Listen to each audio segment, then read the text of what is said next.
அன்புள்ள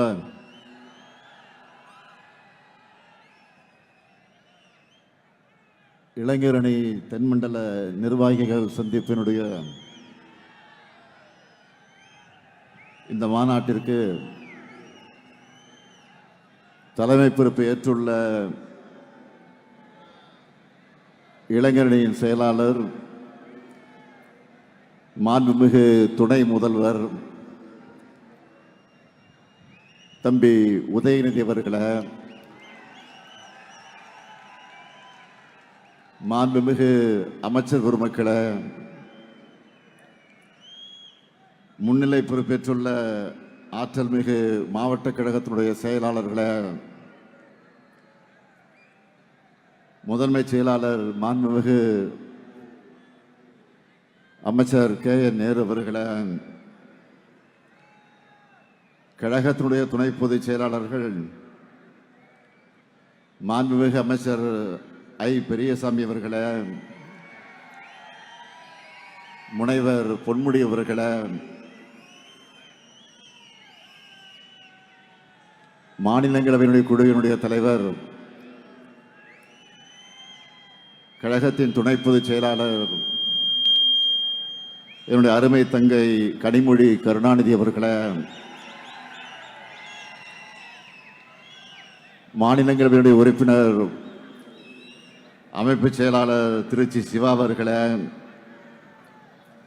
மாநிலங்களவை உறுப்பினர் நம்முடைய துணை பொதுச் செயலாளர் அந்தியூர் செல்வராஜ் அவர்களே, துணை பொதுச் செயலாளர் அமைச்சர் மாண்புமிகு மு.பி. சாமிநாதன் அவர்களே, மற்றும் விருதுநகர் தெற்கு மாவட்ட கழகத்துடைய செயலாளர் மாண்புமிகு KKSSR ராமச்சந்திரன் அவர்களே, கழக அமைப்பு செயலாளர் RS பாரதி அவர்களே, இணை துணை அமைப்பு செயலாளர்களே, முன்னதாக அனைவரையும் வரவேற்று மகிழ்ந்திருக்கக்கூடிய வடக்கு மாவட்டத்தினுடைய செயலாளர் மாண்புமிகு நிதியமைச்சர் என்னுடைய இணைய சகோதரர் தங்கம் தென்னரசு அவர்களே, நாடாளுமன்ற சட்டமன்ற முன்னாள் இந்நாள் உறுப்பினர்களே, இளைஞரணியினுடைய துணை செயலாளர்கள் ஜோயல், இன்பாராகு, இளையராஜா, அப்துல் மாலிக், பிரகாஷ், பாபு கஜேந்திரன், சீனிவாசன், ஆனந்தகுமார், நிறைவாக நன்றி உரை ஆற்றியுள்ள GP ராஜா அவர்களே,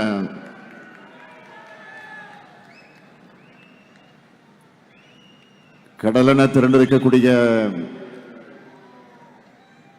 அன்புக்குரிய கழக செயல் வீரர்களே, நண்பர்களே, ஈட்டி முனைகளாக மட்டுமல்ல இந்த நாட்டினுடைய திருப்பு முனைகளாகவும் காட்சியளித்துக் கொண்டிருக்கக்கூடிய என் பாசத்திற்கும் பேரன்பிற்கும் உரிய இளைஞரணியின் எண்ணரும் இனிய நண்பர்களே, என் உயிரோடு கலந்துள்ள தலைவர் கலைஞர் அவர்களின் உயிரினும் உயிரான அன்பு உடன்பிறப்புகளே, உங்கள் அனைவருக்கும் அன்பான வணக்கம். இங்கே கூடியிருக்கக்கூடிய உங்களை எல்லாம் பார்க்கும்போது மற்றவர்களுக்கு என்ன தோணும்னா, திமுகனா பிரம்மாண்டம், அதிலே இளைஞரணினா பிரம்மாண்டம், இன்னும் சொன்னா உதயநிதினா அதைவிட பிரம்மாண்டம்.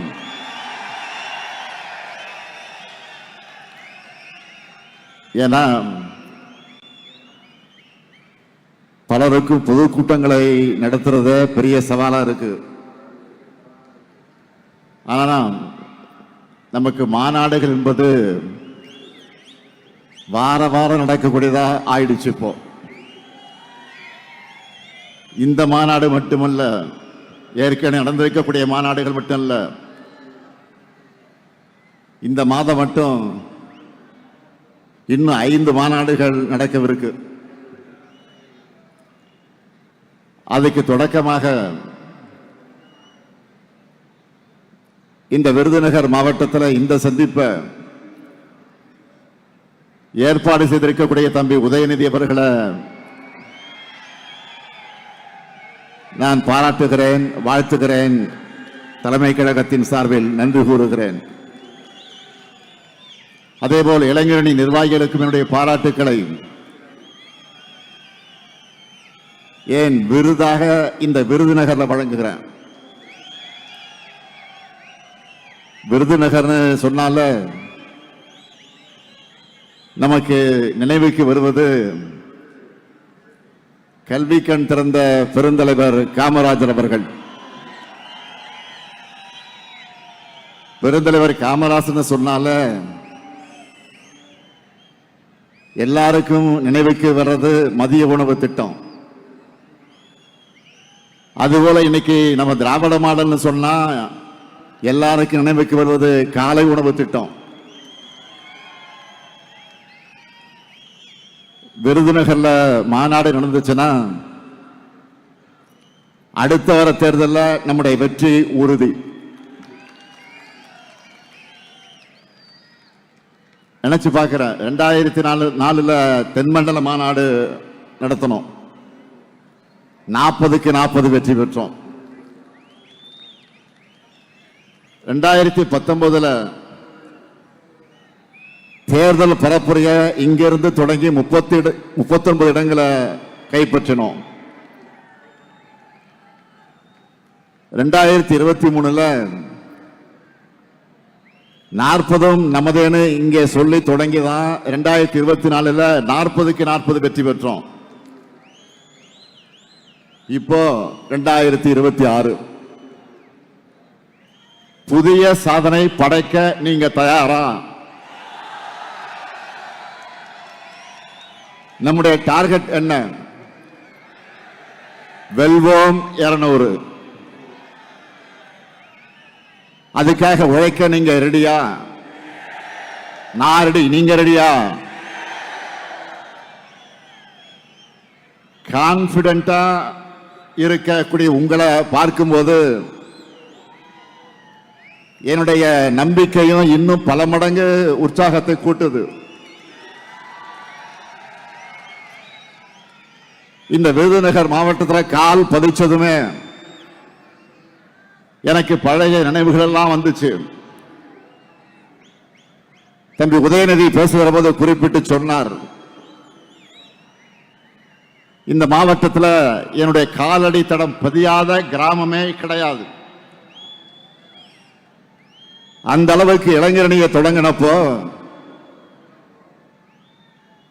அப்ப இந்த மாவட்டத்தினுடைய ஒருங்கிணைந்த மாவட்ட கழகத்தினுடைய செயலாளராக இருந்த அண்ணன் தங்கபாண்டியன் கூட எல்லா கிராமங்களுக்கும் சென்று நான் கொடியேற்றி இருக்கிறேன்.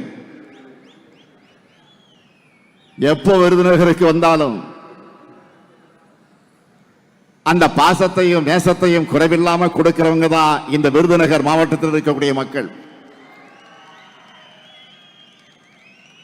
இந்த விருதுநகர் மண்ணில்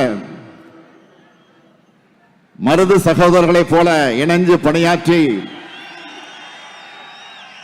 கழக கோட்டையை கட்டி காக்கக்கூடிய KKSSR ராமச்சந்திரன் அவர்களுக்கும் தங்கம் தென்னரசு அவர்களுக்கும் என்னுடைய பாராட்டுக்களையும் வாழ்த்துக்களை நான் தெரிவித்துக்கிறேன். பாருங்க, 2 பேரும் ஏஞ்சி ஒரே நேரத்தில் வணக்கம் வைக்கிறாங்க பாருங்க. அதான் நம்ம KKSSR அவர்களை பொறுத்த வரைக்கும் ரொம்ப பாசக்காரர். யாரை பார்த்தாலும் அண்ணாச்சி அண்ணாச்சி அண்ணாச்சி தான் கூப்பிடுவார், பாசமா பழகுவார். இதுவரைக்கும் தமிழ்நாட்டில் வரலாற்றில் இல்லாத அளவுக்கு இந்த 5 வருஷத்துல சுமார் 22 லட்சம் பேருக்கு பட்டாக்களை அவர் மூலமாக வழங்கி இருக்கிறோம். அப்படிப்பட்ட சாதனை துறையை வழியை நடத்தக்கூடிய அவருக்கு என்னுடைய வாழ்த்துக்களையும் பாராட்டுக்களையும் நான் தெரிவிச்சுக்கிறேன். அதேபோல் இந்த மாநாட்டை மிக மிக எழுச்சியோடும் ஏற்றத்தோடும் ஏற்பாடு செஞ்சிருக்கிறார் நம்முடைய மாண்புமிகு நிதியமைச்சர் என்னுடைய அருமை சகோதரர், இனிய சகோதரர் தங்கம் தென்னரசு அவர்கள். எந்த துறையை கொடுத்தாலும் அந்த துறையில் தனி முத்திரையை பதிக்கக்கூடியவர் தான் அவர்.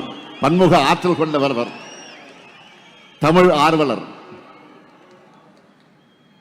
இந்த மாநாட்டு மூலமாக புது முத்திரையை பதிச்சிருக்கிறார்.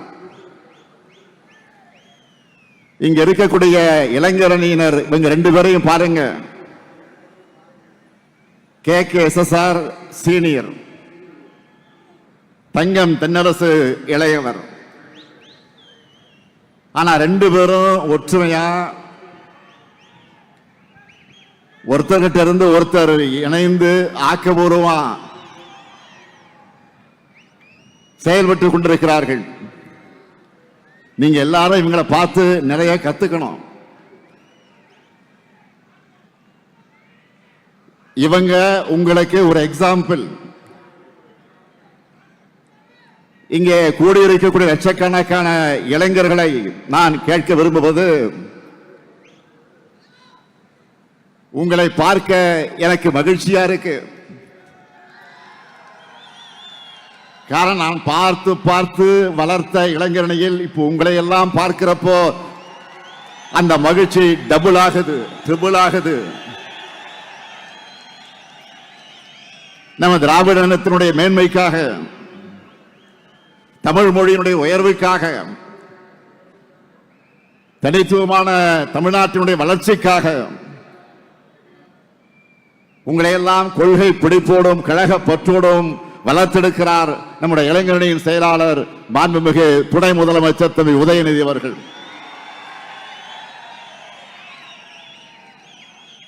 உதயநிதியோட செயல்பாடுகளை நான் தொடர்ந்து உன்னிப்பாக கவனிச்சுட்டு தான் இருக்கேன். ஏதோ பெயரளவுக்கு இளைஞர்களை அரசியல் இயக்கத்தில் சேர்த்தா போதும்னு உதயநிதி செயல்படல.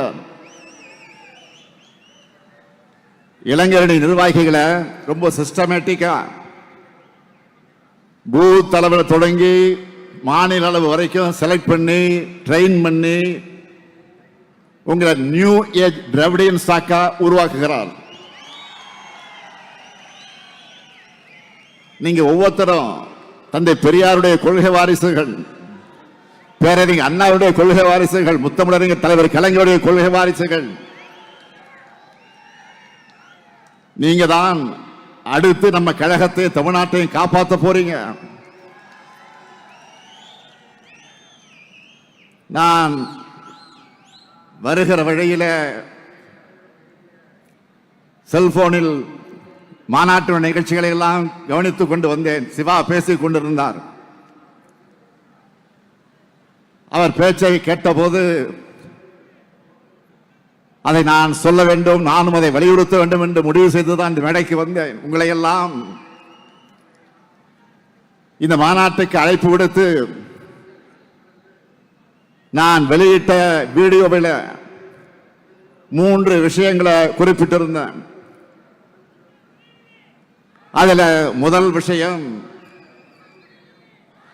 எதுக்காக திராவிட முன்னேற்ற கழகம் தொடர்ந்து இயங்கணும் என்பது. நம்முடைய அடிப்படை கொள்கைகள் என்ன? சமூக நீதி, சுயமரியாதை, மாநில சுயாட்சி, மொழி உணர்வு, இன உணர்வு. மொழி உணர்வையும் இன உணர்வையும் எடுத்துக்கிட்டா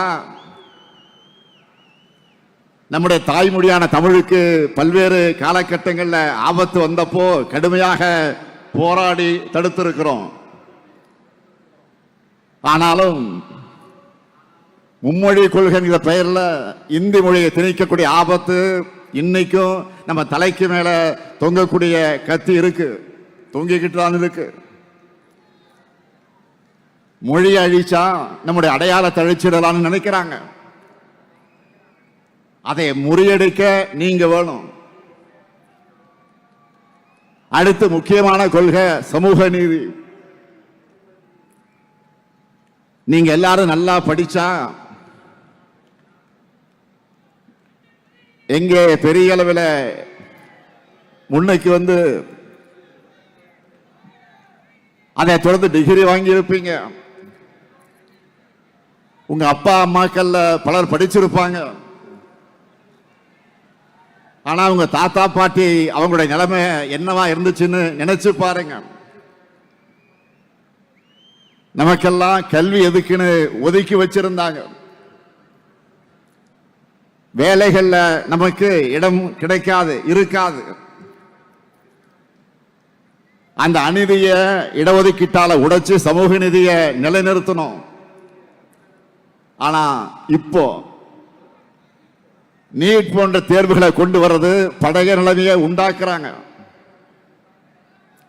இதை தடுக்க உண்மையான வலிமை உள்ள ஒரே இயக்கம் நம்முடைய இயக்கம் தான். அதுக்கு தான் நீங்க வேணும். அடுத்து நம்ம உயிர் கொள்கை மாநில சுயாட்சி. மாநிலங்களுடைய கூட்டமைப்புக்கு தான் இந்தியா. இந்தியா என்பது ஒரு கூட்டமைப்பு. இங்க கூட்டாட்சிக்கு எவ்வளவு மதிப்பு வைக்கணும் நம்ம தொடர்ந்து சொல்லிக்கிட்டு இருந்தாலும் மாநிலங்களுக்கு அதிகாரங்களே இல்லாத நிலைமைதான் இருந்துச்சு. அவ்வளவு ஏன் மாநில முதலமைச்சர்களால கூட விடுதலை நாளில் கூட தேசிய கொடியை ஏற்ற முடியாத நிலைமைதான் இருந்துச்சு. இன்னும் நிறைய பிரச்சனை. இதையெல்லாம் போராடி இந்த நிலைமைகளை மாற்றி ஓரளவுக்காவது அதிகாரங்கள் மாநிலங்களுக்கு கிடைக்கிற மாதிரி செஞ்சோம். அதனாலதான் மாநில கட்சிகளால் ஆட்சியை பிடிக்க முடியும்னு இந்தியாவில் முதல்ல ஆட்சி அமைச்சு காட்டினதை இந்த திமுக தான், மறந்துடாதீங்க. நம்ம தமிழ்நாட்டுக்கு மட்டும் இல்ல, இந்தியாவில் இருக்க அத்தனை மாநிலங்களுக்கு நம்ம உரிமைகளை பெற்று தந்திருக்கிறோம். ஆனா இப்போ மீண்டும் மாநிலங்களோட அதிகாரங்களை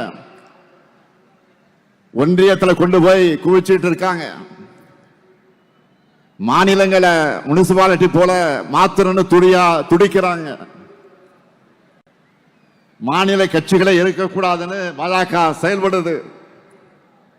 ஆனா அவங்களால தொட முடியாத ஒரே மாநிலம் தமிழ்நாடு தான். இதை பாதுகாக்க நீங்க தேவை.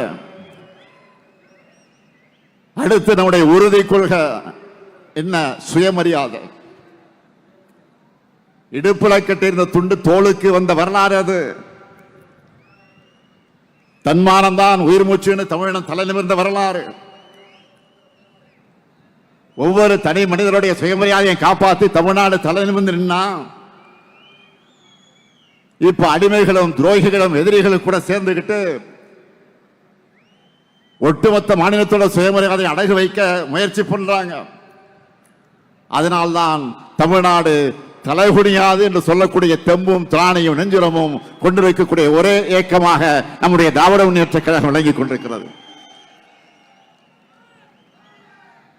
சுயமரியாதையை விட்டுக் கொடுக்கும் கூட்டத்தை வீழ்த்த நீங்க எல்லோரும் தேவை.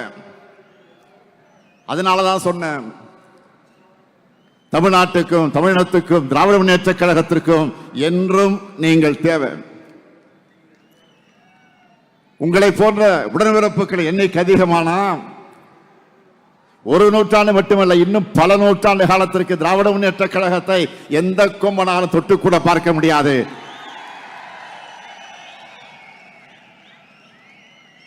இரண்டாவது விஷயம், நான் சொன்னது நேற்று நான் சொன்னேன், இளைஞர்களால் நீங்க எவ்வாறு கொள்கையுடன் செயல்படணும், மொழி பற்றோடு மொழி ஆற்றலும் கொண்டவர்களாக நீங்க இருக்கணும். நிறைய புத்தகங்களை படிங்க.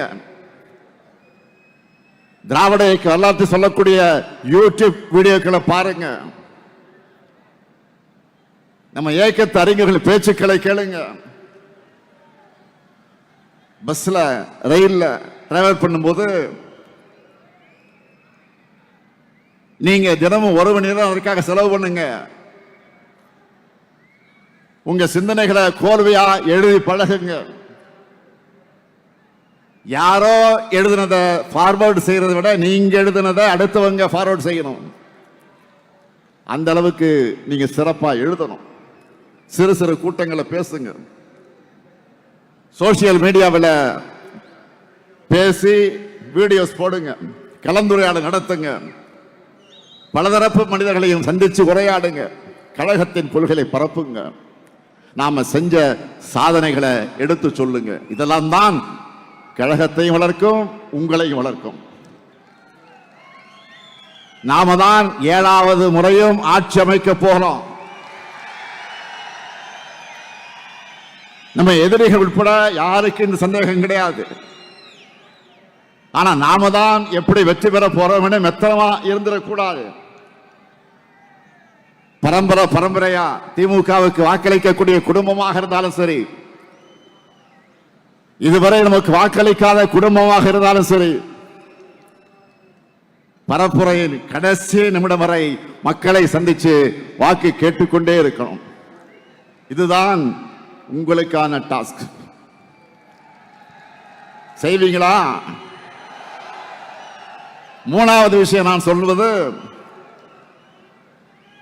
இதுக்காக திராவிட முன்னேற்ற கழக ஆட்சிதான் தமிழ்நாட்டில் தொடரணும்.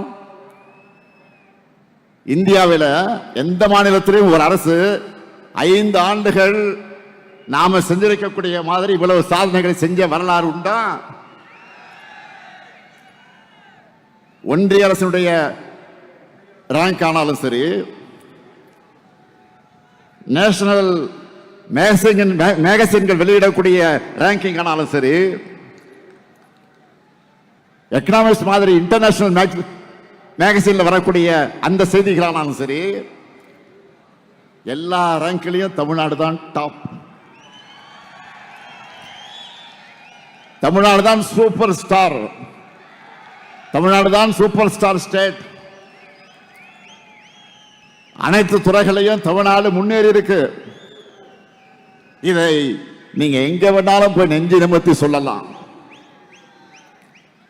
தமிழ்நாட்டில் வாழக்கூடிய ஒவ்வொரு குடும்பமும் நிச்சயமா ஏதாவது ஒரு திட்டத்தில் பயனடையக்கூடிய வகையில நம்முடைய அரசு செயல்பட்டு இருக்கு.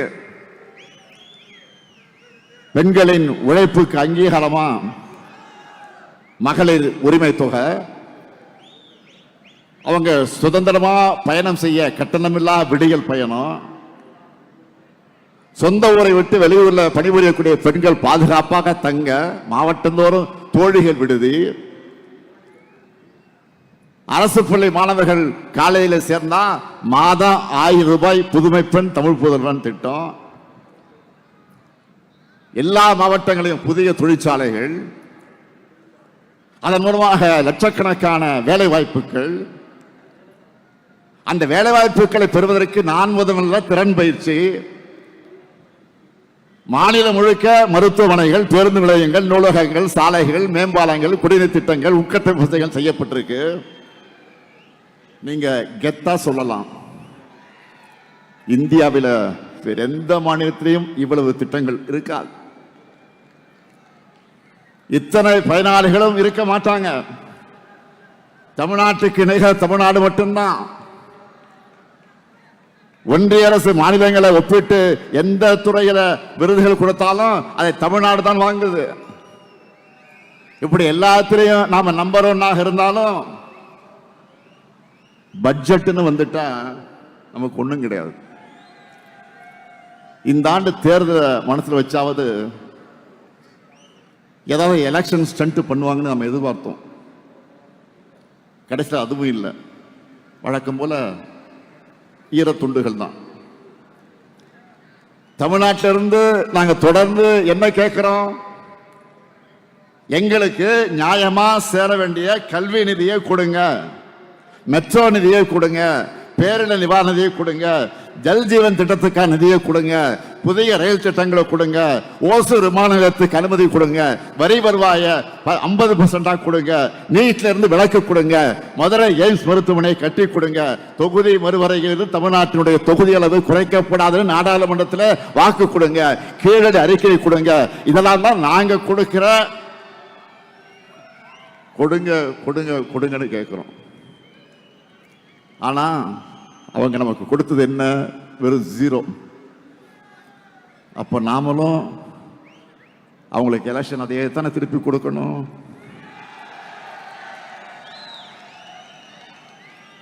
பாஜக மட்டுமில்லாம ஒட்டுமொத்தமா என்டிஏ கூட்டணியும் 2024 நாடாளுமன்ற தேர்தல் போலவே சட்டமன்ற தேர்தலையும் 0 ஆகணும்.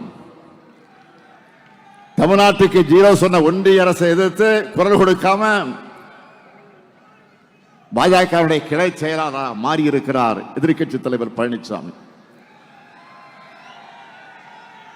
எடப்பாடி பழனிசாமி இப்ப முழுசா என்டிஏ பழனிசாமியாக மாறி இருக்கிறார். நானும் ரவுடி தான் அப்படின்னு சொல்ற மாதிரி மைக்கு முன்னாடி வந்து நின்றுக்கிட்டு நான் தான் கூட்டணிக்கு தலைமைன்னு சொல்லிட்டு இருக்காரு. சொல்லல, புலம்பிக்கிட்டு இருக்கிறாரு. இந்த நிலையில ஒரு வித்தியாசமான போராட்டத்தை இப்போ அவர் அறிவிச்சிருக்காரு. பாஜக அரசு கொண்டு வந்திருக்கக்கூடிய 125 நாள் வேலை திட்டத்தை நாம தடுக்கிறோமா, அதுக்காக தான் போராட்டமா. அவர் முதல்ல அந்த சட்டத்தை பத்தி எதையாவது படிச்சாரா? அந்த சட்டத்தோட பேரை அவரால் சொல்ல முடியுமா? அப்படி இருந்தா அவரோட அறிக்கையில அதை ஏன் குறிப்பிடல? 100 நாள் வேலை என்பது உரிமையா இருந்தபோது அப்ப 50 நாள் கூட பாஜக அரசு வேலை தரல. இப்ப எப்படி 124 கொடுப்பாங்க? இதுல என்னன்னா இனி மாநில அரசு தான் 40 விழுக்காடு நிதியை தரணும்னு வேற மாத்தி இருக்கிறாங்க. இதெல்லாம் பழனிசாமி அவளுக்கு தெரியுமா தெரியாதா? என்ன சட்டம் என்ன திருத்தம் செஞ்சிருக்காங்கன்னு ஒண்ணுமே தெரியாம இவர் வந்தா 150 நாட்களுக்கு உயர்த்துவோம் வேற அறிவிச்சிருக்கிறாரு. ஓனரை மிஞ்சின லேபரா இருக்காரு பழனிசாமி அவர்கள். இப்போ அவங்க கூட்டணியில் இருக்க ஒரு டிசைனை பாருங்க. அம்மையார் ஜெயலலிதாவுடைய மரணத்துக்கு பிறகு முதல்ல சசிகலா அவர்களை முதலமைச்சராக்க நினைச்சாங்க. அது முடியாம போன காரணத்தினால தான் கூவத்தூர்ல வச்சு பழனிசாமி கொண்டு வந்தாங்க. தனக்கு பதவி கொடுத்தவங்களையே கட்சியிலிருந்து நீக்கினார் பழனிசாமி. போன எலெக்ஷன்ல பாத்தீங்கன்னா எல்லாரும் பிரிஞ்சு நின்னாங்க. இப்போ அதுல பாதி பேர் பாஜக கூடவே திரும்ப வந்து சேர்ந்துக்கிட்டு இணைஞ்சிட்டாங்க. இப்போ இவங்க மொத்தத்துல மக்கள் நலனுக்காக கூட்டணி நடத்தல. இவங்களுக்குள்ள ஒரு மியூசிக்கல் சேர் தான் விளையாடுவாங்க. அது மாதிரி மியூசிக்கல் சேர் விளையாடிக்கிட்டு இருக்காங்க. நடக்க போற தேர்தல் தமிழ்நாடு வெர்சஸ் என்டிஏ. இதுல நாம தமிழ்நாட்டை ஜெயிக்க வைக்கணும். தமிழ்நாட்டில் தோல்வி என்பது பாஜகவுக்கு புதுசல்ல. தினமும் காலையில சூரியன் உதிப்பதை போல அவங்களுக்கு ரொட்டீன். ஆனா இதுவரை அடைந்த தோல்வியை விட மிகப்பெரிய தோல்வியை பாஜகவும் சுயநலத்துக்காக சுயமரியாதை விட்டு டெல்லிக்கு சேவகம் செய்யக்கூடிய அடிமை அதிமுக அடைய போகுது. இதுவரை அடைந்த வெற்றிகளை விட மிகப்பெரிய வெற்றியை திமுக தலைமையிலான மதச்சார்பற்ற முற்போக்கு கூட்டம் அடைய போகுது. வளர்ந்த தமிழ்நாட்டை மேலும் சிறந்த தமிழ்நாடாக உயர்த்துவோம். முன்னேறிய தமிழ்நாட்டை இன்னும் முற்போக்கான தமிழ்நாடாக உயர்த்துவோம். அதற்கு இளைஞர்களுடைய உங்களுடைய முழு ஒத்துழைப்பு கொடுக்கணும். உங்க உழைப்புக்கான உயர்வு நிச்சயம் உங்களை தேடி வரும். தம்பி உதயநிதி சொன்னார, தொடர்ந்து ஒவ்வொரு நிகழ்ச்சியும் சொல்லிட்டு இருக்காரு அவரு. என் கூட இளைஞர்கள் இருந்தவங்க எல்லாம் இப்ப பல்வேறு பொறுப்புகளுக்கு உயர்ந்தாங்கன்னு நேற்றைக்கு வெளியிட்ட வீடியோவில் கூட நான் சொல்லி இருக்கிறேன். இது குறித்து ஒரு லிஸ்டை கூட எடுத்து பார்த்தேன். இப்போ அமைச்சரவையில் இளைஞரணியில் இருந்தவங்க 10 பேர் அமைச்சர்களாக இருக்கிறாங்க. இப்போ 24 பேர் எம்எல்ஏக்களாக இருக்காங்க. 4 பேர் எம்பி நாடாளுமன்ற உறுப்பினராக இருக்காங்க. மேயரா 3 பேர் இருக்காங்க. இதுக்கு முன்னே இருந்த கேபினெட்லையும் இளைஞரணியில் இருந்து அமைச்சர்களாக தேர்வாகி இருந்தாங்க. அப்படிப்பட்டனா மறந்துடுவானா? என் மூத்த பிள்ளை இளைஞரணி சொன்னார, தம்பி உதயநிதி, நீங்க உண்மையா உழைச்சா உங்களுக்கான வாய்ப்புகள் நிச்சயம் உங்களை தேடி வரும். உங்க சீனியர்ஸ் போல உங்க முன்னோடிகளை போல நீங்களும் உழைக்கணும். மூத்தோரை மதிச்சு இளையோரை அரவணைச்சு உடன்பிறப்புக்கு ஒரு தாய் மக்களா அன்பு செலுத்துங்க. உங்க எல்லாருக்கும் என்னுடைய மனமார்ந்த பாராட்டுக்கள், வாழ்த்துக்கள். உழையுங்க, அதுவும் உங்க தனித்தன்மை எல்லோருக்கும் தெரிகிற மாதிரி உழையுங்க. உங்க உழைப்பால கழகத்தை, மாநிலத்தை உயர்த்துங்க. அடுத்து வெற்றி மாநாட்டில் மீண்டும் சந்திப்போம். தமிழ்நாடா என்டிஏவா என்ற ஜனநாயக போர்ல நாம் வெல்வோம் ஒன்றாக. நன்றி, வணக்கம்.